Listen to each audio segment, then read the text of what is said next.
Hello guys, તો અહીંયા આપણે સૂજી લીધી છે। અહીંયા આપણે રવાને આપણે ઘીમાં શેકીએ છીએ। ધીમા તાપે શેકવાનો છે રવાને। રવો લાઇટ બ્રાઉન કલરનો થઈ જાય ત્યાં સુધી રવાને આપણે શેકાવા દેવાનો છે।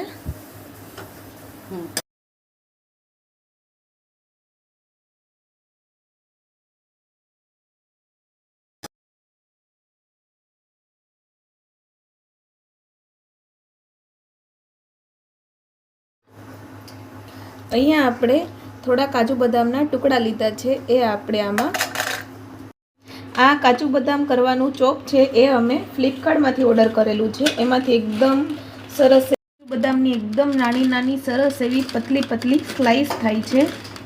જો તમારે કોઈને પણ ઓર્ડર કરવો હોય તો ફ્લિપકાર્ટમાં કરી શકો છો।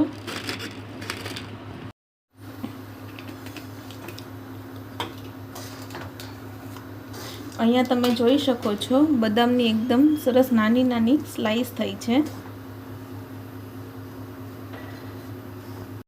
અહીંયા આપણો રવો શેકાઈ ગયો અને એકદમ સરસ ઠંડો થઈ ગયો છે। પછી આપણે એમની અંદર દળેલી ખાંડ જે બુરવો આવે છે એ નાખશું। આજે અમારા ઘરે નાનું નાનું બાબુ રમવા આવ્યું છે। એમનું નામ ધ્વનિલ છે। ધ્વનિલ હાય કહી દે, હાય। ઓય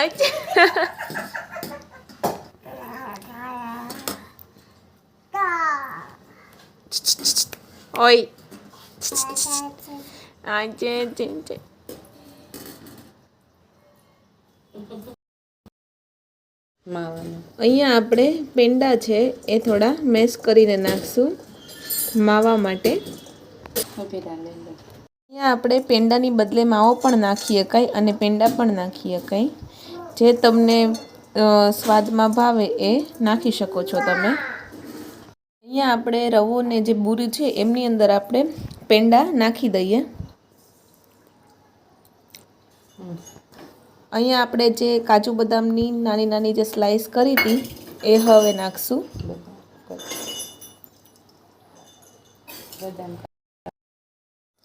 કાજુ અને બદામ આપણે નાખી દીધા છે। હવે આપણે એલચીનો ભૂકો નાખશું। હવે આપણે 1 ચમચો ટોપરું નાખશું। પછી આપણે ઉપરથી થોડી કિશમિશ નાખશું, લીલી દ્રાક્ષ જે આવે છે એ। હવે આપણે આ બધું મિક્સ કરી લઈએ। અહીંયા આપણે મેંદાનો લોટ લીધો છે અને આપણે એમની અંદર મોણ માટે તેલ નાખશું। પછી એને આપણે તેલમાં લોટ બાંધી દઈશું। લોટમાં આપણે મોણ દઈ દઈએ।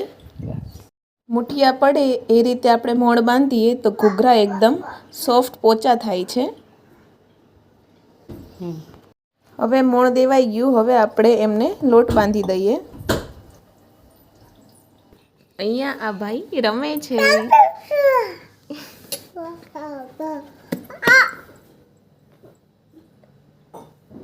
અહીંયા આપણો એકદમ સોફ્ટ લોટ બંધાઈ ગયો છે। હવે આપણે એમની નાની નાની પૂરી કરશું અને એમની અંદર આ માવો જે છે એ ભરશું। અહીંયા આપણે પૂરી વણી છે એ આપણે ડબ્બીની અંદર મૂકી દઈશું અને પછી એની અંદર માવો ભરી લેશું। પછી આપણે ફરતું ચારે બાજુ દૂધ લગાવી દઈશું।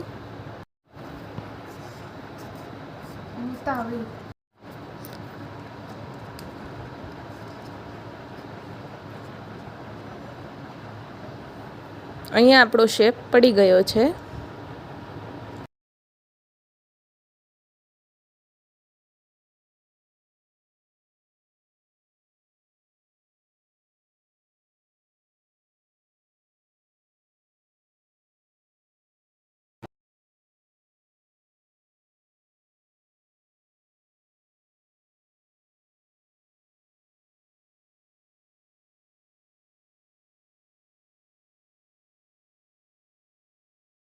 તો ગાઈસ, અહીંયા અમારા ઘૂઘરા તૈયાર છે। તમે જોઈ શકો છો એકદમ સોફ્ટ પોચા રૂ જેવા બન્યા છે।